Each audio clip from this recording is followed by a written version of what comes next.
It is a miserable situation to be in if you're trying to do this long term. What's up, guys? So today we're going to be talking about how did I gain 175 pounds of pure steel in the matter of time that I've been training. So was this done naturally? Was this done enhanced? First thing, I started off, I was 160 pounds, very, very skinny. Always played sports, hockey, soccer, baseball. So I was very, very active, did a lot of long distance running. So even when I was playing hockey in my last years, I started weight training. So around 17 years old, that's what I started doing. And the first 2 years, I actually gained like 40 pounds. So is there a genetic component to all this? Obviously, I'm not going to sit here and pretend like everyone can gain this much size, even though you're super regimented. But obviously, you can achieve this kind of massive transformation without all the pillars that are essential to gain that much size. So when we're talking about training, dieting, sleep, stress, those are all important parts that play a huge role into the progression of a physique. Now, talking about genetics, I started off naturally, did this for 8 years. So before I got even on anabolic steroids, I did this for a long time. I know that a lot of people have done it for longer, but for me, when I started getting competitive and saying, okay, now I want to try to get a pro card, that's when I went on PEDs. But still, if we're looking at where I was at 160 pounds to 245, which at the Amateur Olympia, that was my last time that I competed naturally. And as I got bigger, because I was very, very skinny, I started getting a little bit more confidence, and it really allowed me to open up to different things. Started coaching. From 17 to 20, I didn't compete, and it really wasn't something that I was interested in. But when I started competing, then I moved up the ranks in terms of the division. So I started off in men's physique, then did classic, and then eventually I went the enhanced route and went into the open bodybuilding scene. After that, then it started getting a little bit more serious. I wanted to push a little bit more, wanted to go into the open class. So that's when I pushed it to the other side on PEDs, which that really propelled me in another dimension, really. But even if you're looking at the natural progression, I still went and got up to, it was a fatter, let's say, 308 around.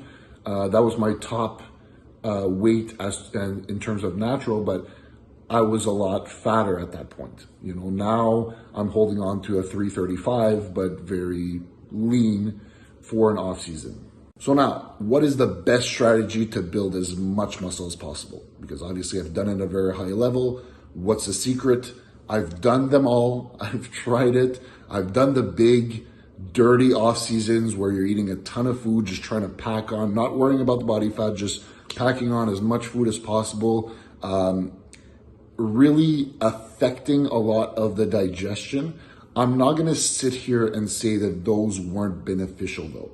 I've gained a lot of muscle doing that kind of stuff because you're in a position where you're always anabolic, but you are sacrificing some of the pillars that we were talking about at the beginning, which is one, sleep, but also stress. And because your body's always in a state where it's eating, it's not having the time to digest, it's a very stressful environment for your body to grow. And also you're sacrificing a lot of your sleep because you're trying to go to bed late, because you're trying to fit all the meals in and fit the extra food. And then you're weighing yourself on the scale and you're seeing that your weight's going down. I've done them all, okay? And honestly, I could say that during even the prep that I've done, I've packed on a lot of muscle just being in a state where I'm not necessarily in a caloric deficit, but I'm also not in a huge caloric surplus where I'm actually not tracking my digestion or my sleep. So honestly, if I had to say, if the digestion is good, if your sleep is good, obviously you're eating enough food and you're training hard, that is the best.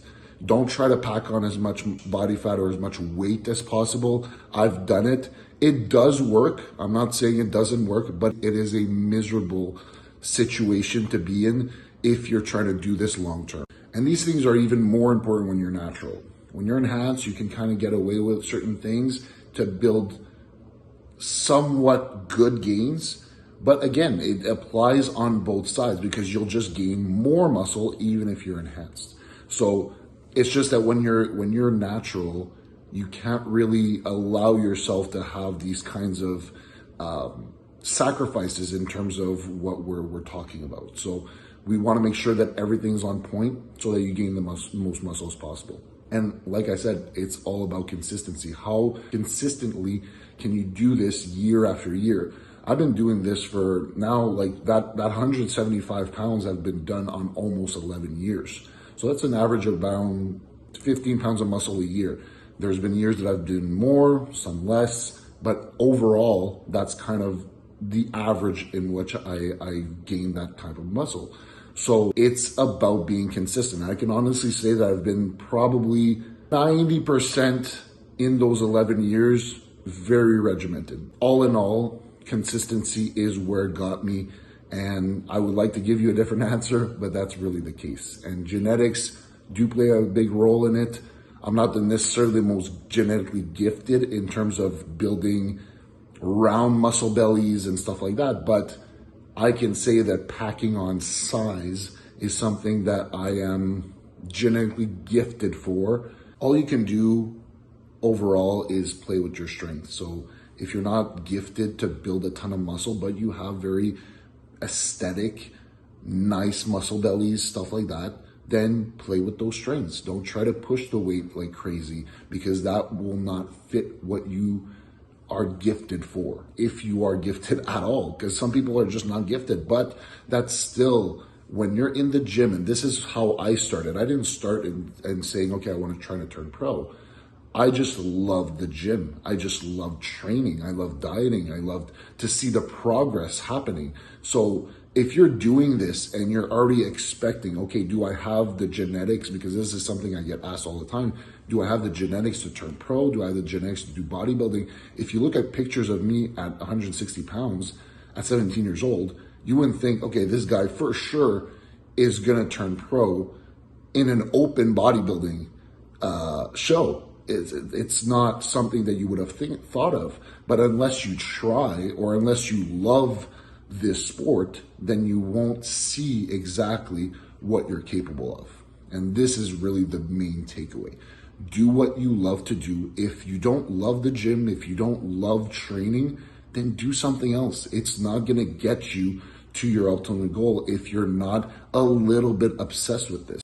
Hope this was helpful. Like and subscribe, hit the bell button, and stay tuned for next week's video. It's going to be a really good one, and we might have a special guest on.